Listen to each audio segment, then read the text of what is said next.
Halo para pendengar, dimanapun kalian berada, balik lagi di channel Gary Christopher. Oke, pada video kali ini, gue akan kembali membahas tentang light novel Otome Game. Dan pada part yang kali ini, cerita pun lebih berfokus kepada karakter Leon yang berusaha lari dari penjara bawah tanah ibu kota Holford. Gimana keseruannya? Mari kita mulai langsung aja pembahasannya. Pada part sebelumnya, kita sudah mengetahui bahwa Leon telah difitnah, telah melakukan pengkhianatan kepada kerajaan Holford. Alhasil, kini Leon pun sedang mendekam di penjara bawah tanah ibu kota. Pada part kali ini, panel cerita pun dibuka dari karakter Leon yang sedang berdiam diri di dalam selnya. Di sini ternyata, para bangsawan dan pihak kerajaan Holford itu sempat membujuk Leon untuk memberitahu caranya mengaktifkan Mitra dan Arrogance. Karena memang mereka telah menyita kedua item langka itu, tapi mereka tidak bisa mengaktifkannya. Di sini, Leon itu diberi jaminan bahwa ia akan keluar dari penjara kalau ia memberitahu cara mengaktifkan kedua item itu. Tapi, Leon itu tahu kalau itu hanyalah kebohongan belaka saja. Karena memang pastinya, jika Leon sudah memberitahu mereka caranya mengaktifkan kedua item itu, maka Leon akan dieksekusi. Jadi Leon pun hanya bisa tetap waspada saja di dalam selnya. Lalu Luxon pun datang untuk mengobrol dengan Leon. Di sini, Luxon pun menanyakan kenapa Leon itu tidak memerintahkan Luxon untuk menghancurkan kerajaan ini saja. Maka dengan begitu, Leon akan terbebas dari penjara ini dan menjadi penguasa mutlak di tanah ini. Dan dengan begitu, Leon juga bisa menjalani kehidupan damai yang sering ia impikan. Namun kenapa masternya ini malah lebih memilih diam dan dipenjara? Apakah hal itu dikarenakan ada Ratu Meilin yang sering digoda oleh Leon, ataukah karena ada Inji? Dan hal itulah yang masih mengganggu logika dari Luxon. Mendengar pertanyaan itu, Leon pun berkata bahwa ia tidak mau menghancurkan kerajaan ini, karena kerajaan ini adalah tempat di mana keluarga dan teman-temannya tinggal. Di sini, Leon juga berkata bahwa ia juga tidak mau membuat Livia bersedih, dan Leon ingin Livia itu hidup bahagia di tanah ini. Mendengar hal itu, Luxon pun berkata bahwa jadi Leon ingin menyelamatkan orang-orang di sini ya. Lalu Leon pun menjawab iya, itu adalah tugasnya sebagai seorang kesatria kerajaan. Lagi pula Leon itu tidak ingin menjadi penguasa suatu negara yang telah ia hancurkan. Ia hanya ingin hidup damai tanpa tugas yang tidak memberatkan pikirannya. Di sini Luxon pun masih belum mengetahui dan memahami pola pikir dari Leon. Namun tiba-tiba saja ada seorang bangsawan yang mengunjungi Leon dengan membawa sebotol sake, dan secara otomatis Luxon pun mengaktifkan fitur kamuflasenya untuk memperhatikan mereka dari dekat. Di sini ternyata bangsawan itu ingin membujuk Leon lagi untuk memberitahu caranya mengaktifkan Mitra dan Arrogance. Tapi Leon itu tahu kalau sake yang dibawa oleh bangsawan itu beracun. Jadi Leon pun secara belak-belakan berbicara hal itu kepadanya. Sontak bangsawan itu pun marah dan hendak memukul Leon dengan botol sake yang ia bawa. Di sini Leon pun hendak melepaskan borgolnya untuk menangkap pukulan botol sake itu. Tapi tiba-tiba saja Chris pun datang dan menghentikan aksi bangsawan sinting itu. Lalu ia pun menendangnya ke sisi lain sel dari Leon. Dan di sini Luxon pun menampakkan dirinya, lalu menjatuhkan dirinya ke atas kepala bangsawan tadi sehingga membuatnya pingsan. Di sini ternyata ada juga Jill yang masuk ke sana untuk membebaskan Leon. Leon pun tidak menyangka kalau ia dibantu oleh segerombolan yang ia benci. Mendengar hal itu, Jill dan Chris pun kompak menjawab bahwa Mary lah yang menyuruh mereka untuk melepaskan Leon dari penjara ini. Di sini Leon pun agak kaget kenapa gadis itu ingin menyelamatkan dirinya. Tapi terlepas dari itu semua, mereka itu harus segera kabur dari sana karena memang di atas sudah ada Brett dan Greg yang membuka jalan pelarian bagi mereka. Jadi mereka pun bergegas pergi dari sana untuk bertemu dengan Julius di suatu taman dekat sana. Panel cerita pun berpindah ke sebuah taman dekat sana. Pangeran Julius pun sudah menunggu mereka dan bersiap untuk membuka jalan rahasia yang hanya diketahui oleh pihak kerajaan saja. Di sini, Leon itu tampak heran dan bertanya kenapa mereka itu mau menyelamatkan Leon, dan kenapa Julius itu mau membantunya. Bahkan, ia sampai-sampai menunjukkan jalan rahasia yang seharusnya hanya digunakan untuk anggota kerajaan saja kepada Leon. Mendengar hal itu, Julius pun menjawab bahwa karena Mary lah yang memintanya. Namun di sini situasi pun kembali menjadi tegang karena tampaknya mereka itu sudah ketahuan oleh pihak prajurit kerajaan. Dan saat ini mereka sudah terkepung di segala sisi. Namun komandan dari prajurit yang mengepung mereka itu bilang bahwa mereka itu tidak usah takut karena memang prajurit ini diperintahkan khusus oleh sang raja dan ratu untuk menyelamatkan Leon. Panel cerita pun berpindah ke istana kerajaan Holford. Saat itu, Leon sedang dihadapkan dengan raja dari kerajaan Holford, Menteri Bernard, sekaligus ayah dari Clarice, dan Ratu Melin, juga Vince, ayah dari Angie. Di sini Leon pun dijelaskan kalau saat ini Vansos Dukdom itu telah kembali menyerang kerajaan Holford, dan alhasil pertahanan kerajaan ini tidak bisa menang melawan Vansos Dukdom.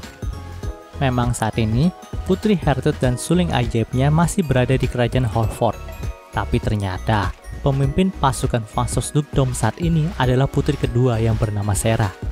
Dan kebetulan Sera juga memiliki kemampuan yang sama seperti Hertrude, yaitu mengendalikan monster dengan suling ajaibnya.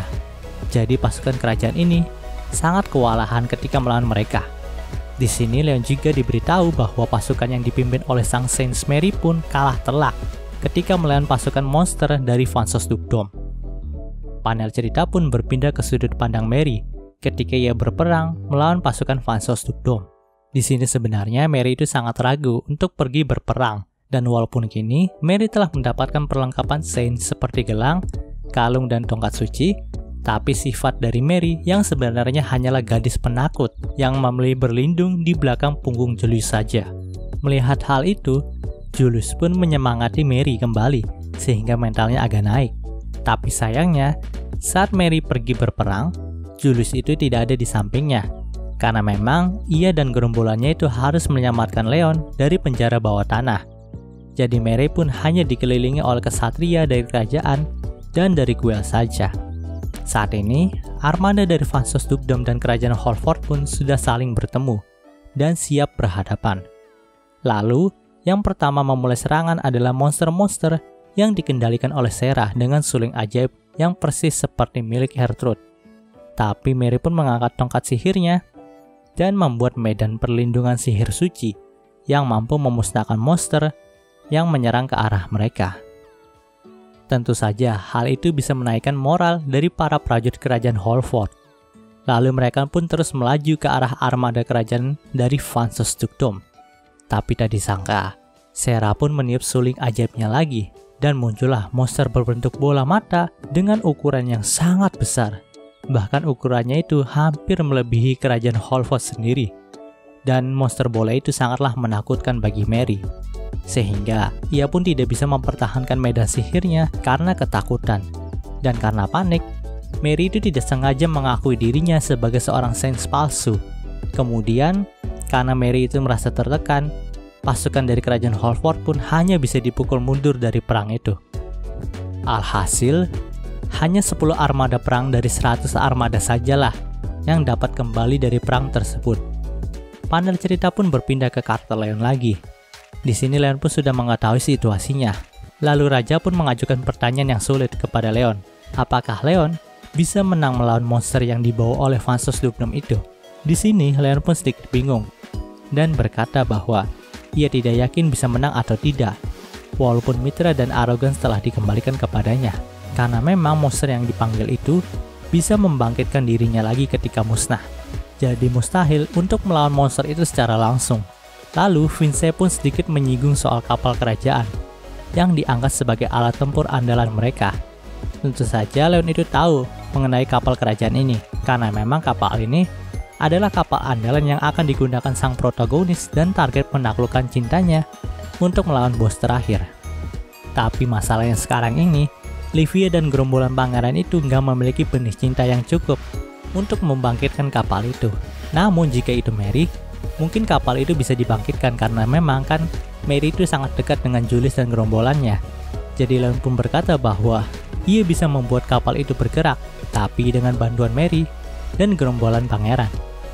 Mendengar hal itu, Ratu Meilin pun berkata bahwa ini adalah permintaan yang mustahil dilakukan, karena memang sekarang ini Quill akan mengeksekusi Mary karena ia telah mengakui dirinya sebagai sains palsu.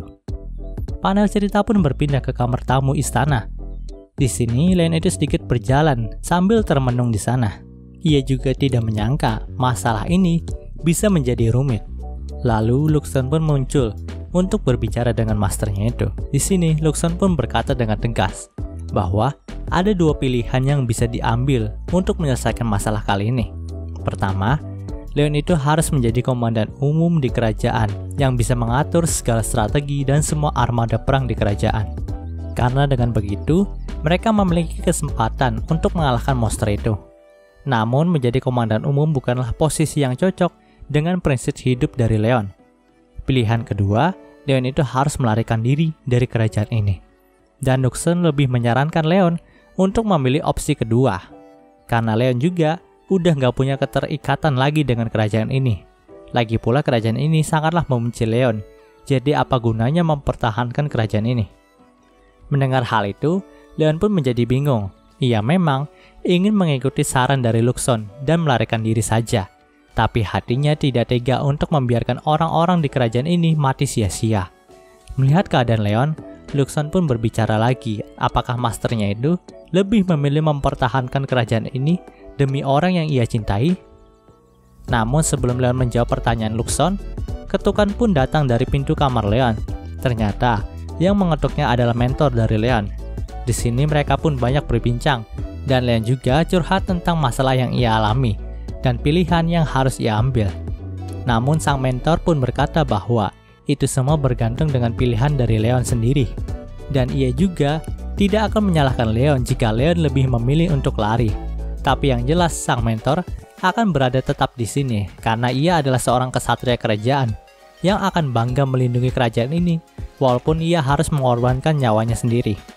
Mendengar hal itu, Leon pun menjadi tertegun karena ia melihat jiwa patriotisme dari mentornya itu. Setelah mendengarkan hal itu, Leon pun berkata bahwa ia ingin mengetahui apa artinya menjadi seorang kesatria bagi mentornya itu. Leon pun mempertanyakan hal itu untuk mengembalikan motivasinya yang hilang. Panel cerita pun berpindah ke istana kerajaan. Di sini Leon pun segera menemui Ratu Meilin dan berkata bahwa ia ingin menjadi komandan umum dalam perang kali ini. Leon pun berkata bahwa satu-satunya kesempatan untuk menang adalah membuatnya menjadi komandan umum. Karena dengan begitu, Leon bisa leluasa untuk memimpin seluruh armada kerajaan Holford. Dan permintaan kedua dari Leon adalah ia ingin Ratu Meilin menyelamatkan Mary dari eksekusinya, atau setidaknya eksekusinya itu harus ditunda terlebih dahulu. Namun, Ratu Meilin pun berkata mungkin itu adalah ide terbaik yang Leon punya. Tapi walau sekalipun Leon diizinkan untuk menjadi komandan umum, nampaknya akan ada beberapa bangsawan yang sangat tidak setuju dengan hal itu. Karena memang Leon itu masih terlalu muda dan masih belum banyak memiliki pengalaman. Jadi pastinya, Leon itu akan ditolak oleh beberapa bangsawan, terutama pihak yang tidak suka dengan Leon. Dan untuk masalah eksekusi dari Mary, itu juga hampir mustahil untuk dihentikan. Karena memang Mary sendirilah yang mengatakan bahwa dirinya adalah sains palsu. Jadi pihak Quill itu tidak akan melepaskan Mary karena telah menipu mereka. Mendengar hal itu, Leon pun meminta dengan sangat agar kedua permohonannya tadi bisa dikabulkan. Dan dengan begitu kapal kerajaan pun mungkin bisa digerakkan. Karena yang dibutuhkan untuk menjalankan kapal kerajaan adalah Mary dan gerombolan pangeran. Lalu dengan adanya kapal itu, kekuatan perang mereka pasti bisa bertambah. Ratu Meilin pun agak ragu apakah ia bisa mengabulkan permintaan dari Leon. Namun terlepas dari itu semua, Ratu Meilin pun berkata bahwa ia akan melakukan sesuatu tentang permintaan Leon itu. Setelah itu, Leon pun pergi ke berbagai tempat. Pertama, ia mengunjungi Raymond, Daniel, dan semua temannya yang membeli aset pesawat yang ia jual. Di sini Leon pun meminta bantuan kepada mereka untuk berperang. Dan mereka itu hanya perlu berada di belakang Leon untuk memberikan bantuan tembakan saja saat Leon maju berperang. Tapi tentu saja, karena pertemanan mereka itu agak palsu, jadi mereka itu langsung menolak ide dari Leon. Lalu, lebih parahnya lagi, mereka itu ingin menyerahkan Leon kepada Vansos Dugdum saja untuk menjamin keselamatan mereka. Mendengar hal itu, Leon pun mengeluarkan kertas perjanjian jual beli kapal mereka. Di situ tertulis bahwa kapal mereka itu hanya bisa diperbaiki di bengkel yang dikelola oleh keluarga Leon. Dan jika Leon tertangkap, lalu pulaunya dihancurkan, maka pesawat mereka tidak bisa diperbaiki kalau rusak. Lagian juga Vansos Dugdam itu tidak mungkin melepaskan mereka saat mereka menyerahkan Leon.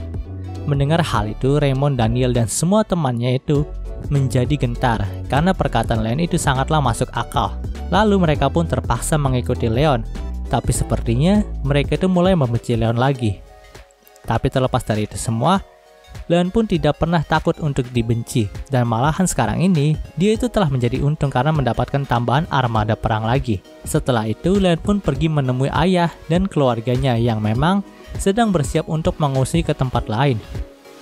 Tapi Leon itu berbicara kepada ayahnya mengenai dirinya yang ditunjuk sebagai komandan umum dan pengkhianatan Moele, dan tentu saja Barkus itu langsung menjadi marah kepada Moele dan memenggal kepala Moele di sana karena telah mengkhianati anaknya itu. Lalu Barkus juga memutuskan ikatannya dengan Zola karena ia juga sudah muak dengan sikap Zola dan anak-anak brengseknya. Setelah semua urusannya selesai, Leon pun hendak kembali ke istana. Tapi ia pun bertemu dengan Perdana Menteri Bernard, ayah dari Clarice. Di sini Bernard pun memastikan lagi apakah Leon itu bisa mengalahkan Vansos Dugdam atau tidak. Karena memang jika Leon itu berkata iya, maka dia tidak akan mengungsikan keluarganya. Tapi jika Leon berkata tidak, maka ia akan mengungsikan keluarganya. Mendengar hal itu, Leon pun menjawab bahwa ia akan berusaha sekuat tenaga untuk menang. Setelah mendengarkan hal itu, Bernard pun berkata lagi apakah Leon itu bisa berpacaran dengan Clarice ketika perang ini sudah selesai. Mendengar hal itu, Leon pun ingin tertawa, tapi tampaknya Bernard itu sangat serius kepada Leon. Jadi Leon pun berkata bahwa ia akan memikirkannya. Panel cerita pun berpindah ke istana kerajaan. Di sini raja pun melantik Leon secara resmi menjadi komandan umum dari perang kali ini. Dan para bangsawan yang tidak menyukai Leon dari fraksi From Tom dan termasuk Marquis ajudan dari Gertrude pun ditangkap karena tuduhan pengkhianatan dan menghina Leon. Ternyata selama ini Luxon itu menyimpan rekaman pengkhianatan itu, tapi ia pun menunggu waktu yang pas untuk menunjukkannya. Nah, di sini ternyata Mary juga telah berhasil diselamatkan oleh Ratu Melin. Tapi lebih tepatnya, Ratu Melin itu bisa menunda eksekusi dari Mary saja. Karena saking stresnya, Mary pun langsung mengungkapkan identitas aslinya bahwa dia itu sangat membenci gerombolan pangeran yang tidak bisa diandalkan dalam situasi kali ini. Dan karena Mary juga telah kelelahan akibat ditahan di kuil, akhirnya Mary pun langsung pingsan setelah marah-marah di sana. Ketika pingsan, Mary itu melihat sebuah mimpinya kembali ketika ia digendong oleh kakaknya saat lututnya terluka.